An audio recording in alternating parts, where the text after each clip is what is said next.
I am still super excited about our podcast guest lineup for 2025. And this week's guest is no exception. So if you enjoyed last week, you're definitely going to also enjoy this week. So tune in and listen to the powerful and amazing Christine Campbell-Rapin as she talks about her journey to her own business ownership. It's pretty extraordinary. Her life in general is extraordinary. So tune in and listen how people have the ability to turn what may seem like all the reasons for them not to do things into all the reasons to do something. Welcome to The Seed, cultivating growth and empowering women in business, brought to you by Dandelion-Inc. I'm your host, Lisa Resnick, and this podcast is all about connecting, developing, and supporting women in business. Join me as we explore tips and insights on leadership, business development, and social media strategies that can help you thrive. We'll also hear from amazing guests who share their stories and experiences, offering inspiration and practical advice for your entrepreneurial journey. So tune in, download, like, and subscribe. And remember, if you love what you hear, share it with others. Together, let's cultivate growth and empower women in business. All right. Hey, everyone. Welcome to The Seed. We are in season 3 of the new year. I know, right? Very exciting. But I'm sure our guest today will contest that it's all about consistency, and consistency does bring growth. So super excited about today's call with Christine. So Christine is baller. There is no other way to put it. She is all about you're a best author, right? How many books have you written? 3. And let's hear about the books. Let's deep dive a little bit into that. Yeah, it's an interesting thing. The first one, I will tell you, there's a funny story. The first one is all about what do you do when you pick yourself up after a major plot twist? In my case, I was fired.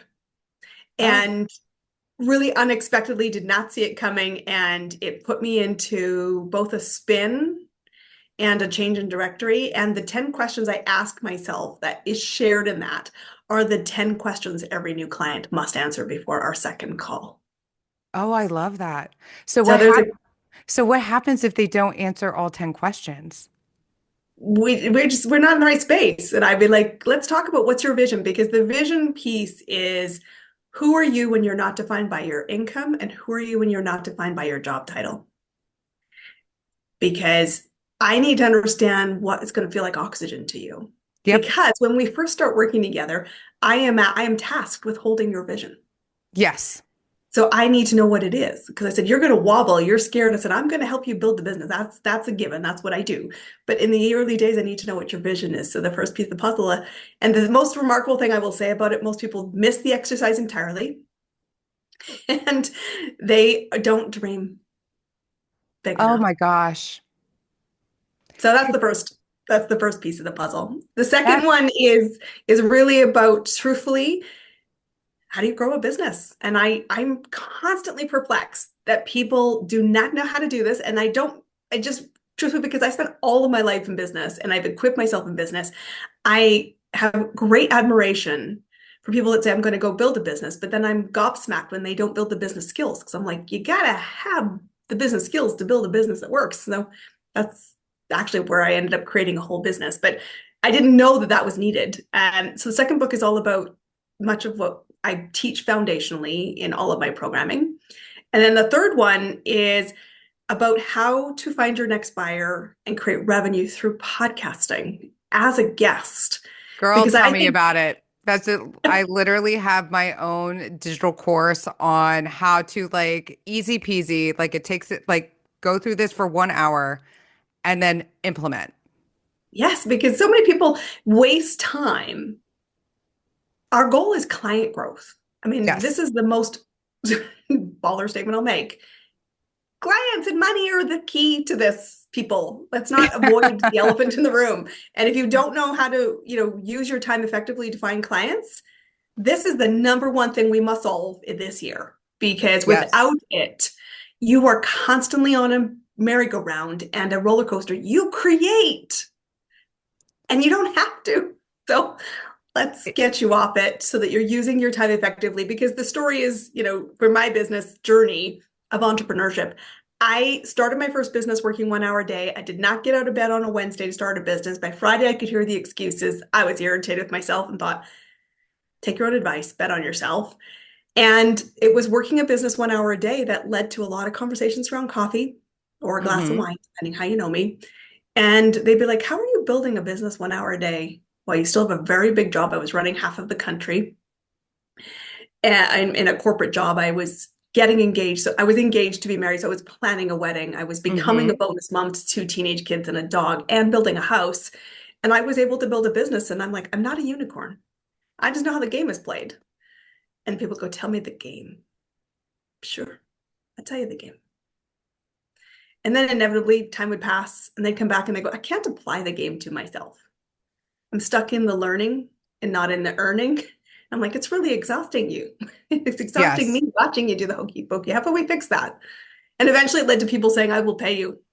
Please just make this go away. I will Oh, pay you. just And I was like, just do it for I me. don't have a business doing that. They're like, you need a business doing that. I will pay you. Please help me solve this. And anyway, 4 years later, here we are. And you're loving it, right? Love it.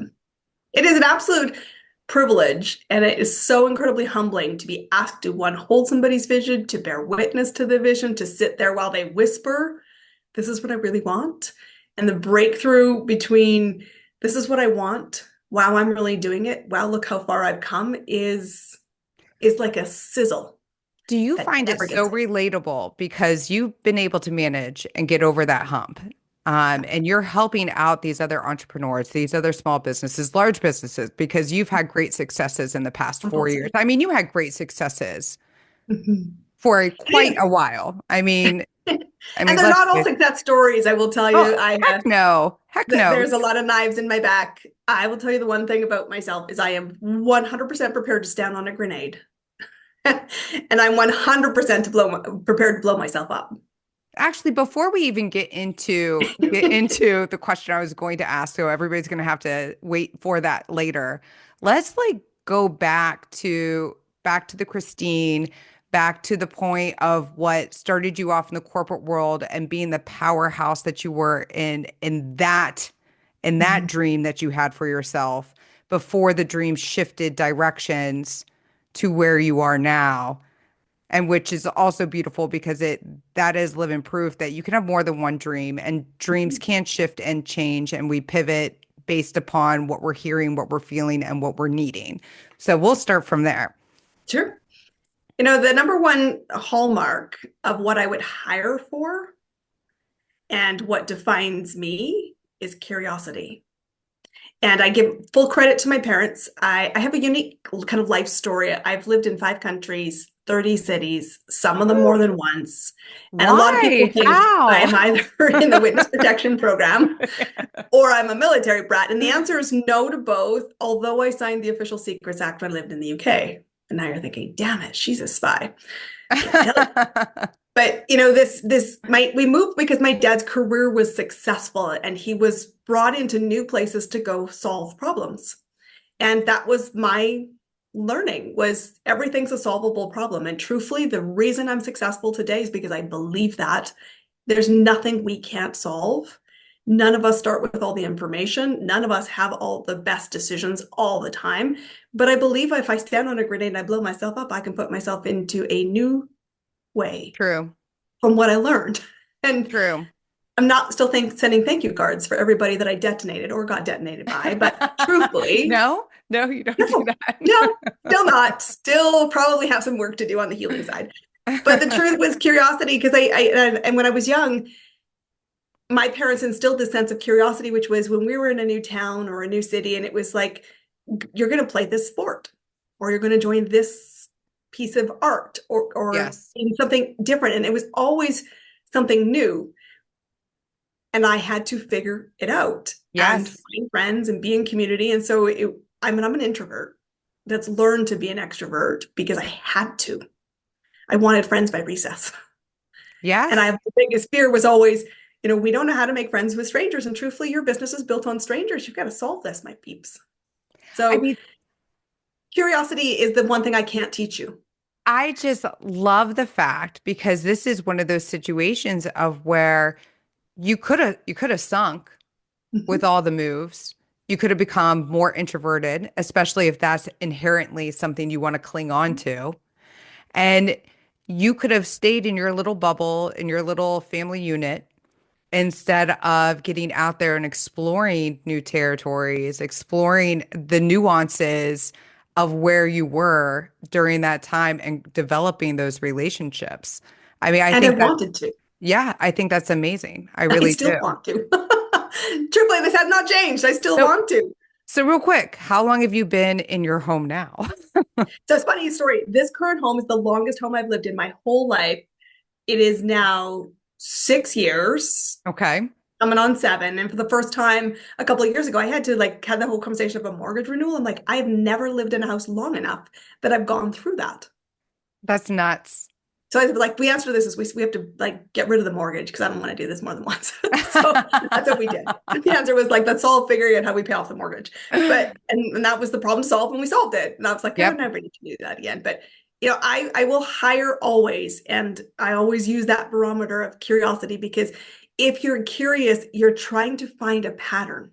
You're Yes. trying to see how things connect. You're trying to have faith that there is an evolution happening. Do you ever That's the one advise thing I can't teach you, but it is the powerful thing that will open every door you want.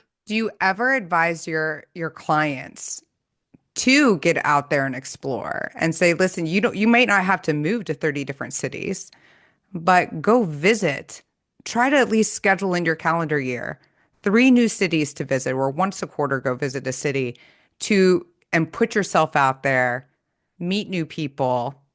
If you're into food, do it that way. If you're all about going to yoga that way, hiking excursions, all those things, because there's so many different opportunities for you to get out there and explore and learn.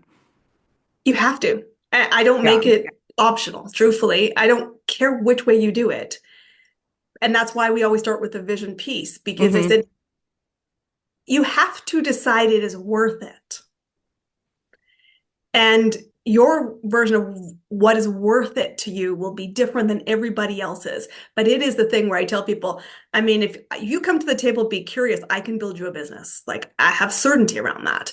And I say to people, I'm not betting on your business idea when you hire me because chances are it will evolve enormously over the journey.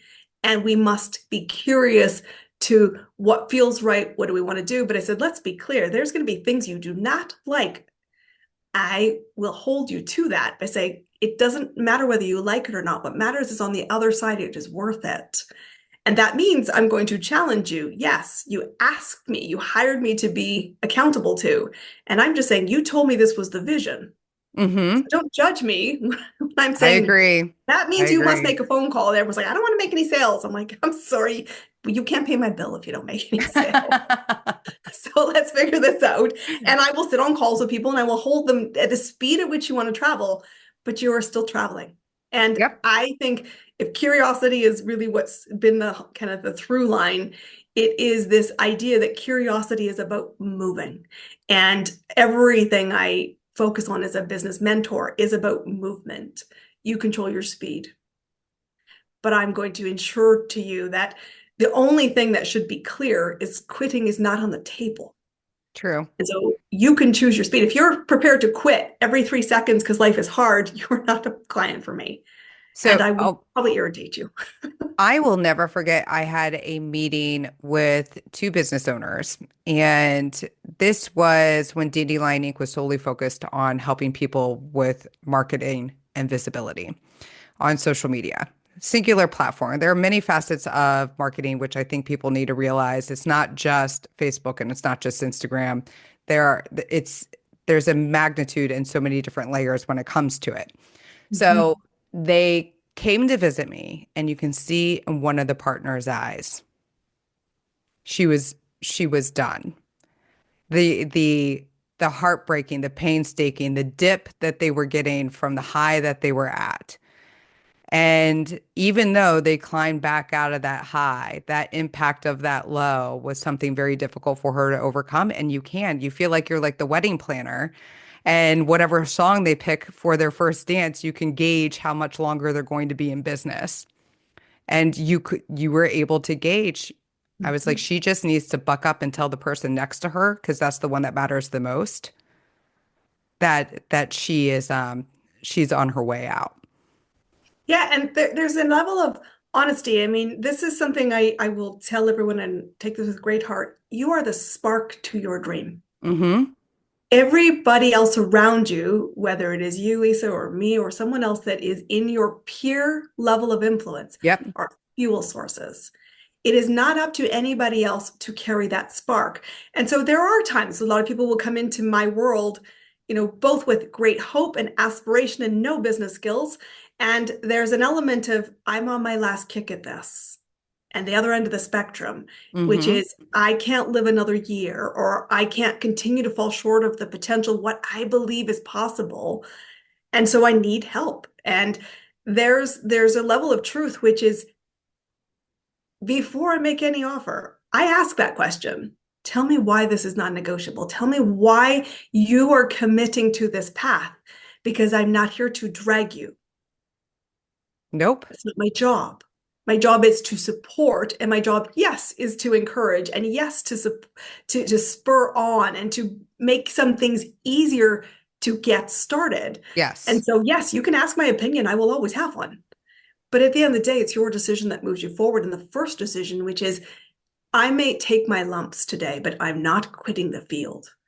And when we have a moment, and I just said, when I got moved around a lot as a kid, and I continued the pattern voluntarily as an adult, I remember rallying against, can we just stay in one place?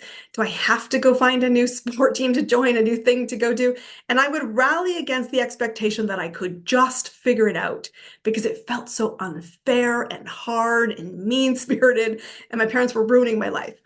They did not care. They're like, we're the No. parent, you're the Yeah. child, we're moving, you are going with us. Yes. And And I that feel was a like that's the hugely, battle cry of every kid, no matter what the parent is well, doing. and now there's a lot of parents who orchestrate their lives around their kids and not the other way around. And that lesson, though, while it does still to this day, even as an entrepreneur, rallies against, you just assume I'm going to be successful. And people around me are like, Christine, you'll just figure it out. And I'm like, yeah, but you know how many times I have to hold the vision myself? Mm-hmm. And they're like, It's true. you choose to. And I'm like, well, that's a laser. That's actually probably accurate. And I've gotten much better over time about building my inner circle, which is, I'm scared, I'm wobbly. And I always think there's this truth to ask yourself, especially as this time of year. The wobble is always going to be there, because new level, new devil, whatever it is that you're seeking, there's always going to be disruption. There's always going to be challenges. There's always going to be adversity. There's always going to be hope. There's always going to be possibility and opportunity. And so the wobble is normal. Let's just normalize this. The wobble is normal. At It every is. business I've ever helped, there's 400 of them in the backstory. Created $1 billion. There's a lot of wobble, a lot of it. But I always ask my clients this, and I ask myself this every day. Would I rather be in control of the wobble or be controlled by it? That's right. And I know what answer I always stand in. And my clients will say to me, is they're in high growth or in a major setback, if they lose a big client they weren't anticipating releasing, I always say, how do you feel about the wobble? And they're like, I know I can get through this. I need some advice. Sure, that's what I'm here for. And that is so powerful.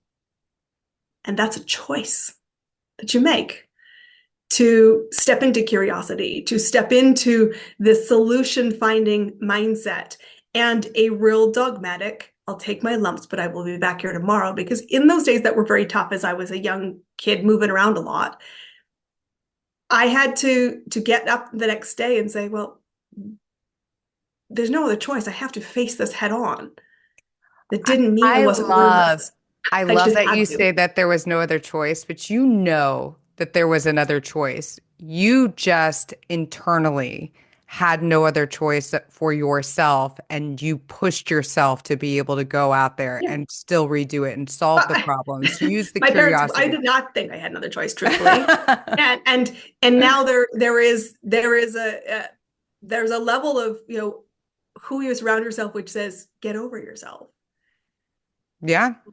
Make the steps if it's worth it. And the moment you're not sure, then it always means you have to go back to your vision, which is, what did you want? And Mm-hmm. this is, I think, some of the biggest challenge in deciding if you will be here successful at the end of the year is coming down to this simple question. I know you want it.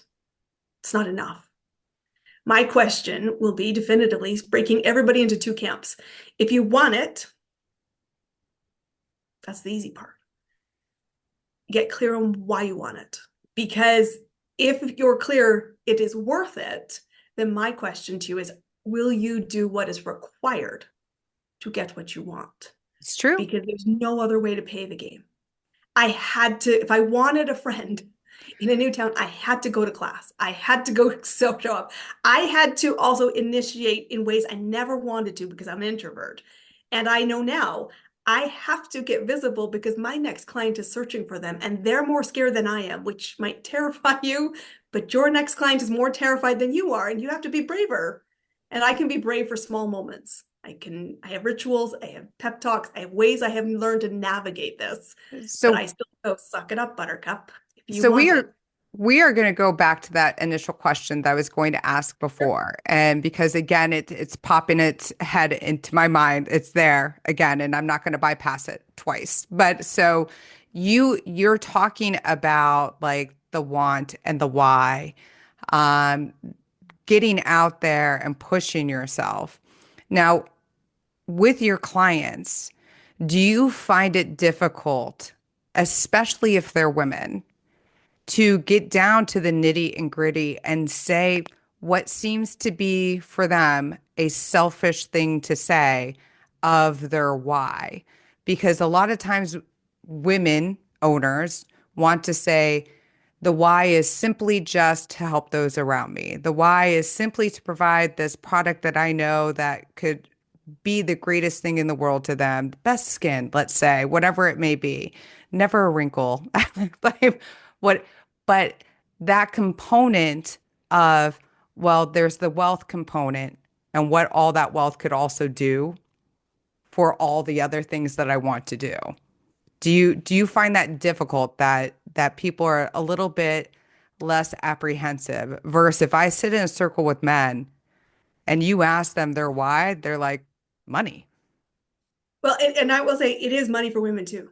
And the funny thing is women don't like to be honest with that. And That's what I'm saying. Isn't I that I, I have this crazy? great debate with my bestie. She's been my bestie. Well, we've known each other since I was 15. We've been really good friends since I was probably in my 20s. And we have this great debate a lot. Do you know what you want? And I will tell you, it is important for women to work with women mentors. Mm-hmm. A strong women mentor who will hold you to what do you want?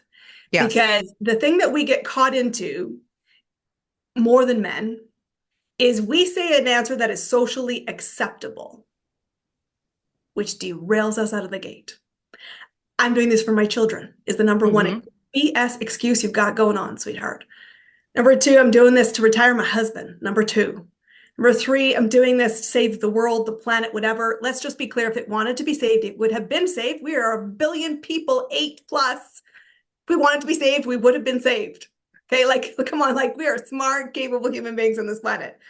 We don't want to be saved until we learn to save ourselves. And in the path of business, you choose the vehicle of business, but the answer is you're saving yourself. You do it because you want it. And I know this because when every time I've been checked hard, it's usually by my husband, who reminds me to not say the socially acceptable answer, but to say the truthful answer, which is I want to do it for me. Mm-hmm.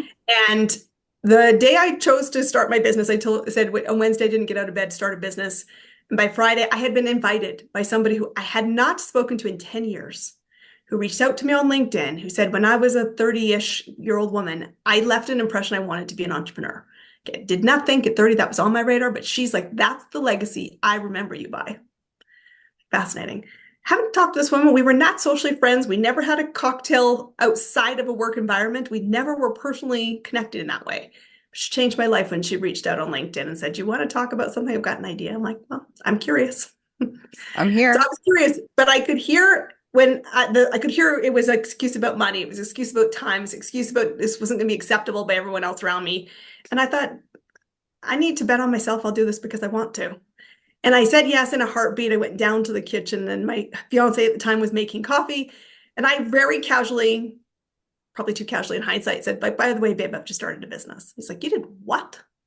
Like, I left you brushing your teeth. Like, I'm confused. You didn't tell me you were contemplating starting a business. You didn't, like, we're about to be married. I'm like, "Yep, got that. 3 months from now," kind of starting to stress about that. And he's like, "Where do people talk about things like that?" And I'm like, "It never occurred for me to talk to you about this. It also never occurred to me that I needed permission to do this." And so I just didn't. So pay attention. That's a good clue. And Yes. he said, "Well, why do you want to do this?" And I'm like, "Because I need this for me." And he's like, "Okay, then what does this mean for us?" I'm like, "1 hour a day." Okay, we can figure that out. And that's how it started. And when I work with women, one of the first things that is the biggest breakthrough, and I've seen it in every level of business, in every woman I've ever worked with, the moment you get clear, "I'm doing this because I want to," is when it shifts. Because you then get really clear, "I'm willing to do what's required." Yes, it's true. And that element of, I get to do this for me, because when people say, it's socially acceptable to do it for your children, I'm like, BS, because truthfully, you're not doing what's required. You're doing what's convenient. You're doing it when it's convenient. And truthfully, if you want to be at the school gate and do all those things with your kids, you have to have a business that allows you to do that. And until you have the business, that's a luxury. And you may have to trade some things. And everyone's like, I'm going to go work for somebody else who said I didn't have to do that. I'm like, great, come back when you need to make money because I will help you do that. And like, I believe you should take time out of your business 12 months of the year because you want to. And you have a business that supports, you can. That's You don't right. take time out of your business because there's no clients or you believe it's a peak or you believe it's a valley. Like, December's the biggest crap story around. I hear all the time. Nobody's buying in December. Are you kidding me? It's my second best Oh month of my the gosh. Like no. You have from Thanksgiving actually through even because I heard this a lot too was nobody's really buying in January. year. But is that Imagine. especially you got non-alcoholic products out there? You got a spa out there? You got oh people are buying. People are People are buying. buying. And if they're not buying from you, that you need to look in the mirror, and that's just an uncomfortable laser I will share because it's needed. And when you decide that you want it, and that's why we have to really get clear, why do you want this? It has to feel like oxygen for you because you are the Yes. spark. You can't burden somebody else with the expectation that they will carry it for you. You get right now to know there's going to be a stranger that will cheer for you faster than somebody you thought should. Don't care. It's a reality. But when you get clear, "I want this," you then will start to do a shift that says, "I will do what's required Because it's and something I you will want. stay at the table until the job is done." And that doesn't mean that we don't speed up and slow down, but we're in this time of year that if you're not having an epic sales out of the first week of the year, it's because of what you did in Q4. And the bigger danger is right now you might slide into the end of January before you get started. We'll wake up 90 days to grow a client on average from curious to paid client, which means you're now putting your revenue crescendo in Q2. But if you don't take action now, that QT slides into Q3. And every June, for most of us in North America, we have this, "Well, I'm not very busy, so I might as well take the summer off. It's nice weather. I'll go to picnics. I'll take my kids to whatever." And I'm saying, right about now, you have lost 9 months of the year. My business booms 12 months of the year. I take time out 12 months of the year. I'm away the next month. I think I'm actually in my own house 6 days. And I'm starting in a group. And I have 3 new clients that will start, and we still have room for 3 more. And it is possible because I orchestrate a business that has foundations in place because it's the way I choose to do it. So when you are curating this business and you just said that you have three new clients that are coming on board and you have space for three more, Mhm. what are you doing, especially if you're only in your home 6 days? out of the year. What are you doing to curate this business? And then laying the groundwork for the next three. Is it like this cycle? Now, because I know what I would do in the sales world of real estate. And I'm going to assume it's something similar to that, but I want to hear from you. Like, what is it that you did to get the three and getting the three? Yeah, well, I'm 100% clear. You didn't get out of bed to hire me today. But I have to get visible and I have to know who I am, what I stand for, where I play, why you'd hire me, and how I can help you. And so there is a piece of clarity around that comes first. I will tell you, businesses often do not get to this until chapter 7. It's normal, but it is the most important piece. And eventually, then people are like, ew, I feel like I'm gambling all the time. I'm like, stop gambling and build a foundation. Mm-hmm. And so for me, I know that people didn't get out of bed to hire me today, which makes me really clear speaking is the fastest path to cash. So we're on the second day of the year and I'm speaking in somebody else's community. Yeah. Today, I also got 2 more speaking opportunities that got confirmed as of today that will happen in this month. And I built them around the days I happen to be at home. And I am clear that I must have a way to move people because movement's the key. On average, 7 to 12 touch points before your client is visible to you. So I will have events, I will have opportunity, I'll have new content that will all go out pre-batched and recorded so that the business looks like it is stable, even if I'm not sleeping in the same bed. But my clients then have a real predictability because I have 100% certainty I will be here in 26 and 30. And so I build my business around that.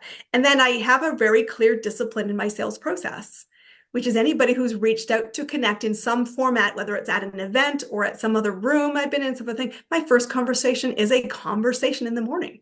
Reach out, contact somebody, phone somebody, talk to somebody. And I'm really clear with who I'm identifying in that touching out point, who is a potential buyer for me. Because the goal, my friends, is not just visibility. That's easy to get lost in. You are looking for a buyer, which is a needle in a haystack. It's 3% of people any given day are the buyer. That's a small percentage, but it's 3% today, 3% tomorrow, 3% the day after. So for me, if I stay in, for me, it's speak at least once a week, typically 4 to 8 speaking opportunities that are not my own a month, always gives me new people to talk to. And I'm looking for the buyer. And in the buyer, I segment in my own very, very basic way, a fast lane, a middle lane, and the slow lane. The fast lane is somebody's like, I probably know, I've probably made an offer to, and they're like, I am not moving at the speed I need to. And I just need to reach out to them and say, is that still a problem? Would you like to solve it? Because I have capacity and you could start next week. And I will make offers very quickly in that fast lane. And I have some people that over the holidays are like, I've been working on finding the money, phone me the first week of January. So I will be doing that. I already made 2 phone calls today. That would be a The sale in second, January. well, right? And then the middle lane is people who, who I know have still not solved problems, but they've also been looking and curious, and we've gotten to some quite a detailed conversation. What does it look like to work with you? And I'm like, we now need to either move them to a yes or be really clear that they're not a buyer. But there is a structure to finding buyers, and you have to have a very simple way to do this. And so for me, the way I would have found most of my clients is through speaking, through intentional conversations, through a really planned but very organic conversation, brain to brain. What are you trying to solve and can I help you? And if I think I can solve them, I will ask this question. Would you like me to make you a recommendation on how I would solve that? And they would look at my track record and go, it's probably a good opinion. I'd love to hear it. And I'm like, what do you like about that? But I'm also really clear that I get out of bed every day looking for a buyer. I get out of bed every day intending to make an offer. And for me, an offer isn't always buy my stuff. And an offer is not a social media post, buy my stuff, or an email, buy my stuff. It is a dialogue between 2 people that say, I'd like to know what an offer would look like from you. But an Yes, it's offer to me true. might be movement, which could be, we chatted last, you were at my event. I run two major events a year. And I said, like, you were at my event in December. If you haven't solved that, I'm running another event on January 22nd. Please be there. Here's the registration link. But I'm intentionally moving people. And of course, the more movement you can create, the compound effect becomes real. And you start to see more predictability with offers, with yeses, and with clear next steps and an evolving maybe offer suite. As you say, you didn't say yes, why not? More often than not, the question's not, Christine, I don't think you know what you're doing. It's, I'm not sure I'm really committed to my business. I'm not really sure that I want this enough to do what's required. And it's like, well, when you're sure, come back. They're like, when I'm sure I'm going to hire you. Like, Well, okay, there you go. When well, you let's see what happens. when you were creating the space to be able to bring on your basic funnel that you have been able to do, Mhm. was it trial and error? Or I'm assuming it was trial and error. When is it not trial and error? But like, were you like at the get-go, I'm going to host these two major events a year, and you were like, success, I'm going to keep it up. Like, this is No, going to because be enough to. it was trial and error because the first event was never about clients. It was Mm-hmm. about me learning what could be happening. So the events were an interesting storyline because I never set out to be a business mentor. I didn't realize how many people didn't know how to find clients. It was abstract to me. I didn't understand it and I didn't see the size of the problem until people kept saying, I'll pay you. I was like, I really don't like what I see in the coaching space. I'm not a coach. I'm a mentor. I'm a Yeah. strategic advisor. I'm not a coach. Yes, I will coach you, but more importantly, I will give you skills. I will train you on the skills and I will Yes. give you my expertise, which is different. It's different, my friends. And I was bemoaning what I was seeing. I was watching so many people run out of runway on their dreams, spend far too much money with people who would give you knowledge, but nobody wanted to stand with you in the fire and apply it. And I was sitting kind of grumbling to a friend of mine. She's like, well, what's the answer? Stop it. What's the answer? You got to solve this. Yeah. I'm like, I think it's time to start a different conversation. She's like, that's a great answer. Tell me what your plan is and come back to me in a week. And just a friend. So then I was one day rewarding myself. I was in a spa in my quiet room with a notebook and a like old fashioned pen. And I was like, I'm going to do this in 90 days or less to prove myself I can. So I sent 7 messages to people I knew. I said, I'm going to do something. I want to learn.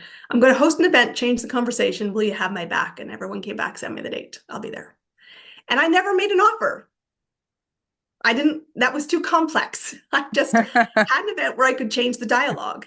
And I loved the magic of it. I loved actually helping people find the gap and in the moment solve the gap. So we are never about pure entertainment. If I just entertained you, I've fallen well short of what we should have delivered.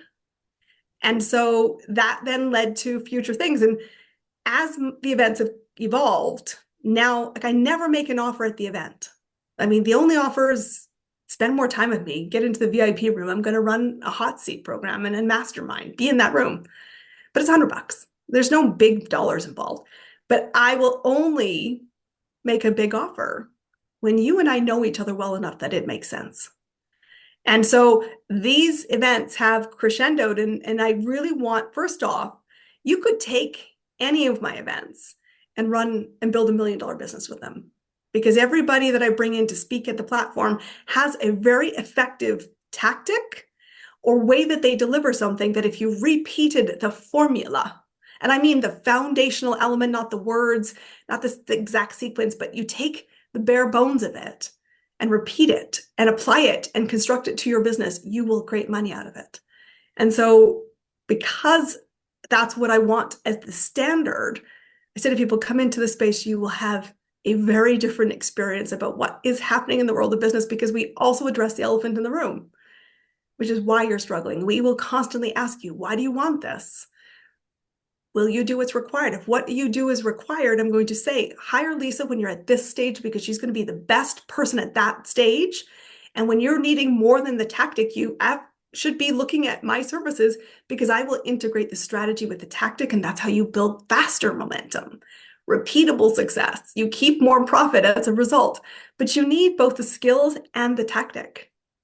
It's not It's enough true. just to have mindset. And a lot of people right now are being sold mindset because they're not willing to do what's required. It's true. I'm a holistic person when it comes to having the strategy and the mindset. I even think you have to strategize your mindset. But like, so, I mean, to have the tactics in place, to have the habits in place, to have all those things, because, and this goes back to what you were saying before of being honest with yourself in what you're doing and why you're doing it.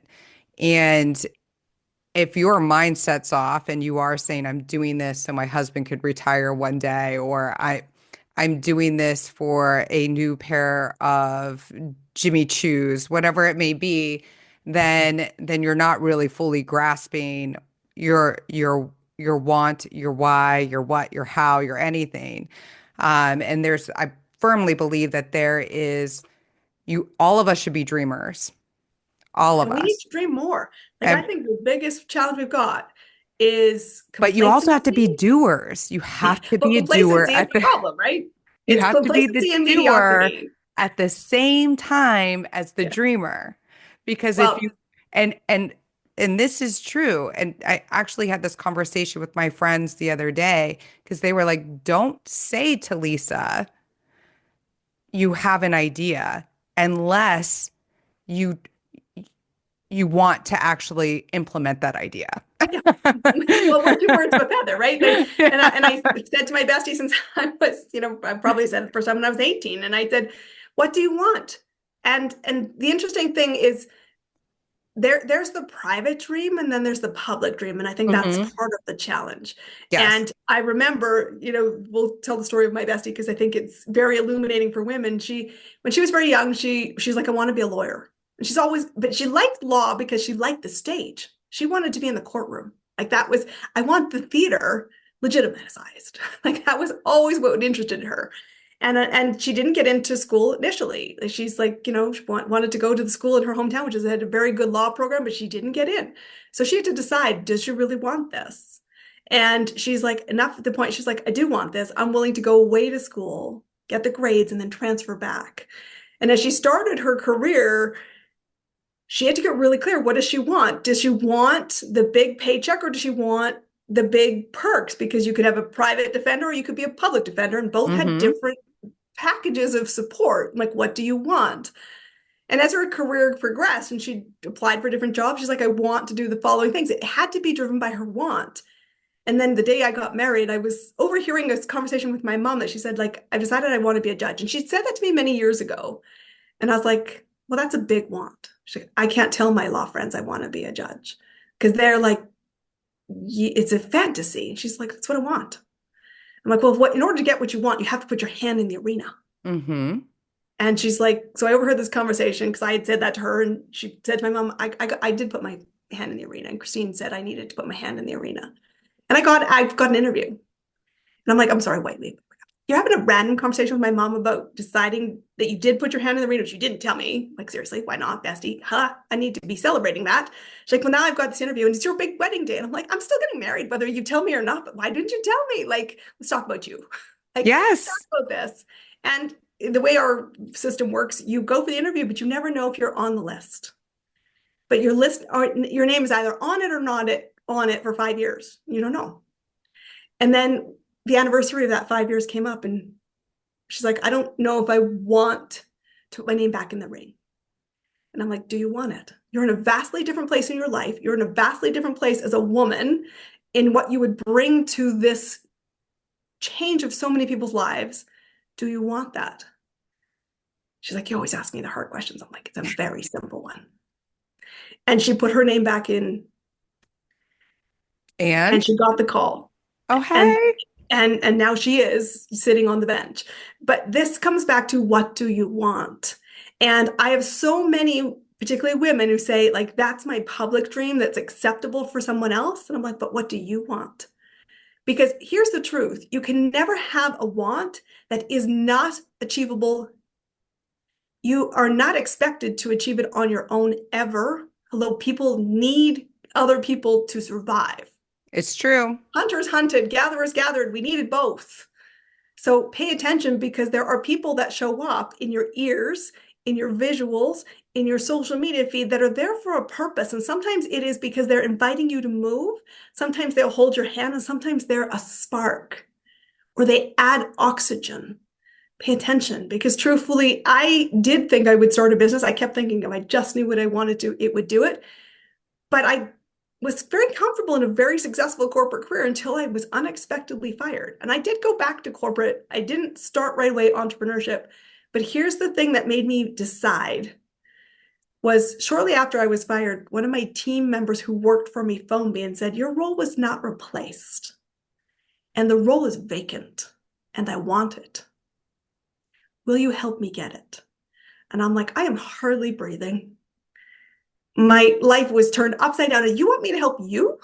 It's like, you've got so much gumption, sis. Like, wow. But I admired her for it. I was about to say, come on. Like, she does have gumption, but hey. She's got gumption. And she's like, the one person who know who will do this and who will fight for me is you. Yeah. And I thought, I get to be either the person she thinks I am or the person they thought I was. That was no longer valued in that organization. And I thought, I get to choose here. And so I did choose to help her. She did get the job. She held it for 6 years and then was let go when they got rid of Canada, essentially. Okay. But there was a moment that, you get to decide, I get to do this because I want it. And so you have to sit with that and not edit your dream down, because even whatever you want, as wild as you think it is, I'm faith-based, but God will go, you only see the tip of the iceberg Oh, of what is possible. I So fully, I step, move, dream, and be curious. And am you will. big, Yeah. like practicality and all that other crap will filter way down our way. But if you, How will kill more dreams than anything else? Like, you're thinking your biggest complaint is, I don't know how, I don't know how. And I'm like, you're here, and now I'm getting on my soapbox. I How know, is the laziest question to ask? I know. Because knowledge is everywhere. You could hire Lisa and you can hire me and we will tell you how. Move on. Yeah. How is not the question to be asking. The question is what? What do I want? What So, does it look like? What are the so, options? so What? let's break it down to the three non-negotiables for you. Yeah.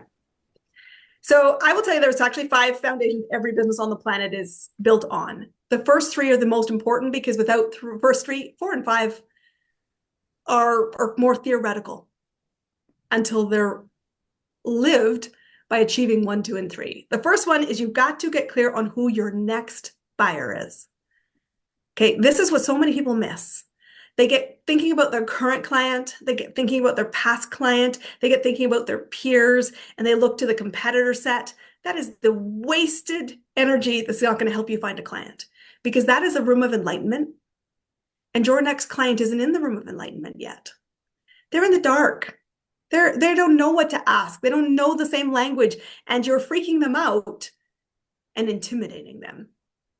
So you've got to figure out the next buyer. And to me, the best tip I can give you around this is it is not finding a client avatar where she's from Boise, Idaho, redhead, 100K, 2 dogs and a cat. Like, that is not how you find a buyer. Because the guy in front of you in Starbucks, if you were paying attention to his conversation, could be your next buyer.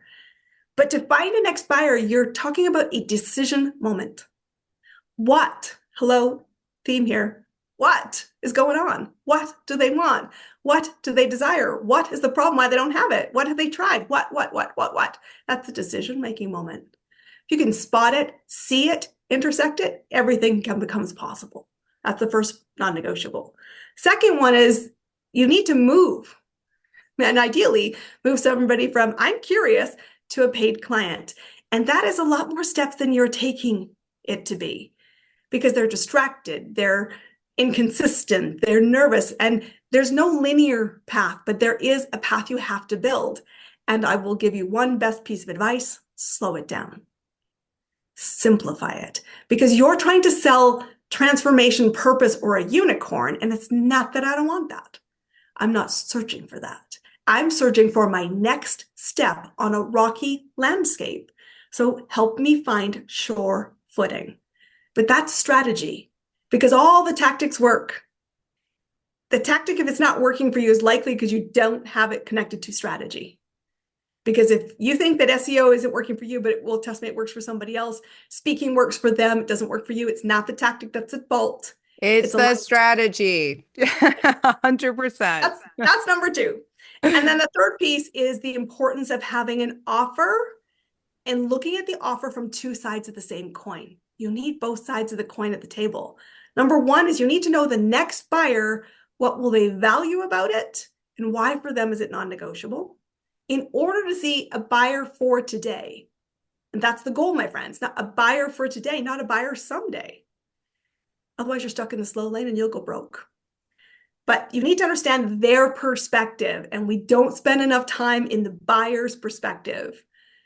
That's why people hire me, because they're like, advocate for the buyer for me so I can see it and connect to it better, faster, more predictably. But the other side of the coin, I said there's a flip side to it, is why are you the must hire expert to get the result? So many people get caught into the likable expert. You get caught with educating. And I just told you, how is the laziest question to be asking? Because if how was going to build a business, you'd already have it. How is the most irrelevant conversation, because I could Google it. And if I could Google it, why do I need to hire you? But remember, what you get hired for is an opinion. You get hired to help people implement knowledge, and you need to be sure that you're a safe bet. That's certainty on yourself and certainty that when you make an offer, you can really deliver it. And so you have to get this clear. And so many people don't know why they should be hired. And like, if you don't know that, I'm not getting my wallet out. It's true. I'm wobbly. I'm looking at you to not to be the savior, because I am hoping I have evidence that you know where you're going. I'm hoping you've been where I want to go. But more importantly, the biggest thing I'm asking is, can you help me get there? That's That's different. awesome. That is So those awesome. are the things I say they're non-negotiable. Every business on the planet gets there. You get to choose how you build your business, but without those, you won't have predictability. And I want for you a beautiful, boring business where you know where your next client is coming from. You have the economics that you want for the choices that you desire, and you have it predictably. Christine, thank you so much. Thank you, thank you, thank you for joining us So today. And not only that, for the Dandelion-Inc. members, we get to have her back on March 6th. So super excited about that, where she is going to help us get those growth clients without a big budget and lots of money spent on advertising. I'm excited about March 6th.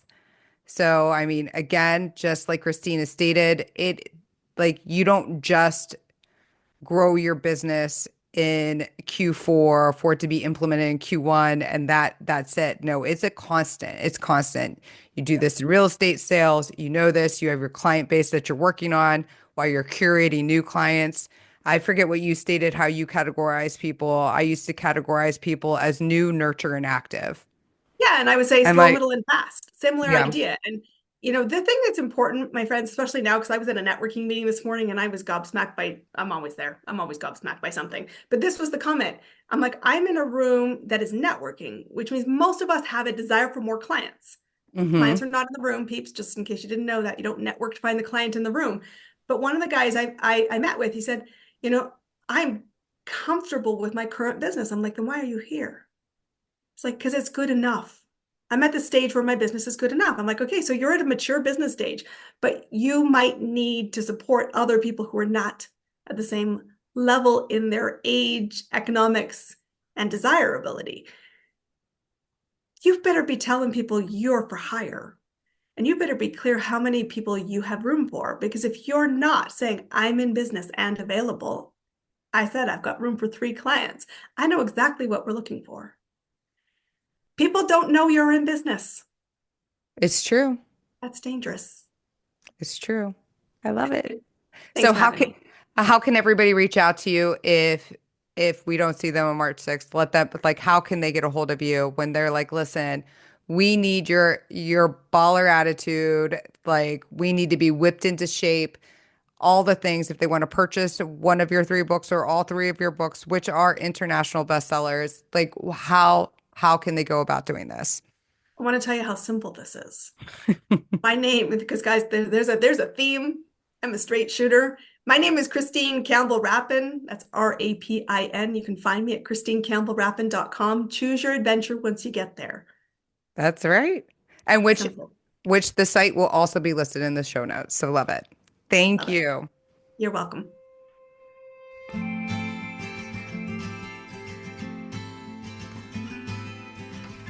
Thank you, everyone, for listening in to The Seed. If you'd like to receive our weekly newsletter, go to Dandelion-Inc.com and click Let's Connect. And please be sure to subscribe to The Seeds podcast to hear more inspiring stories from other badass women that are all around us. Remember, behind every woman is a tribe of other successful women who have their back. To you all, thank you.